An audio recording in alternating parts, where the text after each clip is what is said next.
एक समय की बात है। भारत के एक छोटे से गांव में रवि नाम का एक युवा लड़का रहता था। वह अपनी असाधारण दयालुता और दूसरों की मदद करने की इच्छा के लिए जाने जाते थे। रवि का परिवार गरीब था, लेकिन वे प्रेम और करुणा के धनी थे। एक चिलचिलाती गर्मी के दिन रवि गांव के कुएं से पानी लाने जा रहा था। तभी उसने सड़क के किनारे एक घायल पक्षी देखा। उसका पंख टूट गया था और वह असहाय लग रहा था। बिना कुछ सोचे रवि ने सावधानी से पक्षी को उठाया और घर ले गया।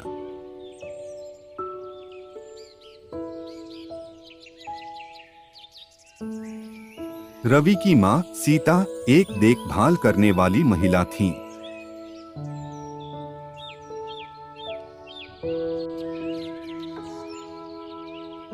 उसने अपने बेटे को उनके साधारण घर के एक कोने में घायल पक्षी के लिए एक छोटा सा घोंसला बनाने में मदद की।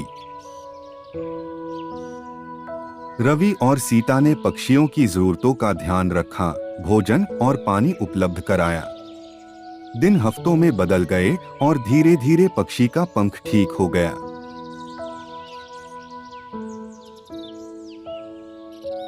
वह अपने छोटे से घोंसले से खुशी से चहचहाने लगा।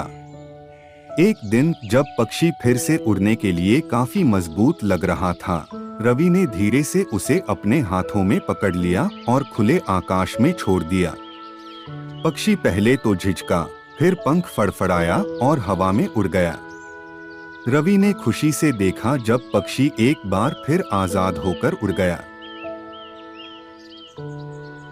रवि की दया और करुणा की खबर पूरे गांव में फैल गई। ग्रामीणों ने उस युवा लड़के की निस्वार्थता की प्रशंसा की। उन्होंने उसे उस दुनिया में आशा और प्रेम के प्रतीक के रूप में देखा जहां दयालुता को अक्सर भुला दिया जाता था।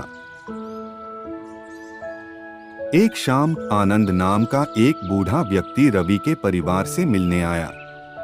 वह रवि के कार्यों से प्रभावित हुआ और उसने लड़के के साथ एक कहानी साझा करने का फैसला किया।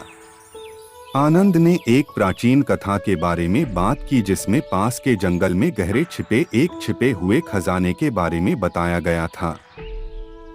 एक ऐसा खजाना जिसके बारे में कहा जाता था कि जो कोई भी इसे पाता है उसकी इच्छा पूरी हो जाती है। एक ऐसे खजाने के बारे में सोचकर जो उसके परिवार और पूरे गांव की मदद कर सकता था, रवि की आंखें उत्साह से चमक उठीं। आनंद ने रवि को अपना बनाया हुआ एक नक्शा दिया जिसमें जंगल का रास्ता और खजाने का स्थान अंकित था।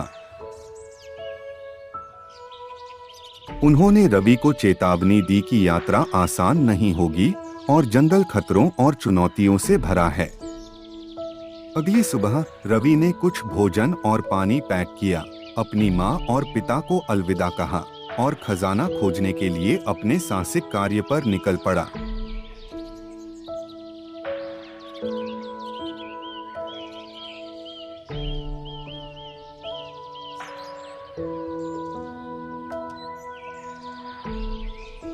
उन्होंने घने जंगलों के बीच से होते हुए, नदियों को पार करते हुए और खड़ी पहाड़ियों पर चढ़ते हुए मानचित्र का अनुसरण किया।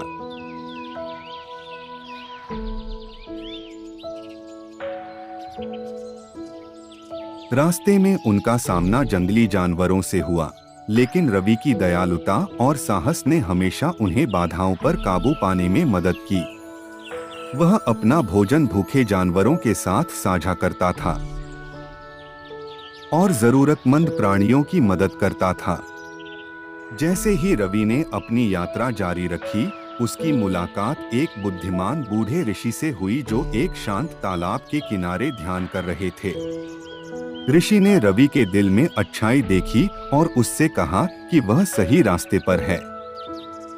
उन्होंने रवि को एक छोटी सी सुनहरी चाबी दी और कहा, यह चाबी आपके द्वारा खोजे गए खजाने को खोलेगी, लेकिन याद रखें, सच्चा खजाना आपके दिल में है।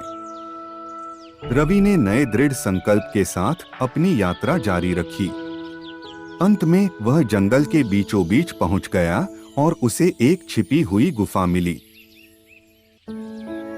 सुनहरी चाबी का उपयोग करके उसने भारी दरवाजा खोला और चमचमाते गहनों, सोने और कीमती रत्नों से भरा एक कमरा पाया। दृश्य मनमोहक था, लेकिन रवि को ऋषि की बातें याद आ गईं। उन्होंने अपनी यात्रा के प्रतीक के रूप में केवल एक स्वर्ण सिक्का लिया और बाकी को अछूता छोड़ दिया।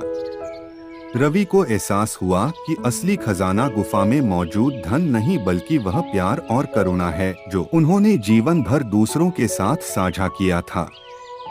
जेब में सोने का सिक्का लेकर रवि गांव लौट आया। ग्रामीण उसकी कहानी से आश्चर्यचकित थे और उसके कार्यों से प्रेरित हुए। रवि ने सुनहरे सिक्के का उपयोग एक चैरिटी शुरू करने के लिए किया, जिसने गांव में जरूरतमंद लोगों की मदद की। जरूरतमंद लोगों को भोजन, शिक्षा और चिकित्सा देखभाल प्रदान की। रवि की यात्रा ने न केवल उनके परिवार में समृद्धि लाई बल्कि पूरे गांव को बदल दिया। दयालुता और करुणा के उनके कृत्यों का व्यापक प्रभाव पड़ा और रवि को पता चला कि सबसे बड़ा खजाना भौतिक संपत्ति नहीं बल्कि प्यार और सद्भावना है, जिसे वह दूसरों के साथ साझा कर सकता है।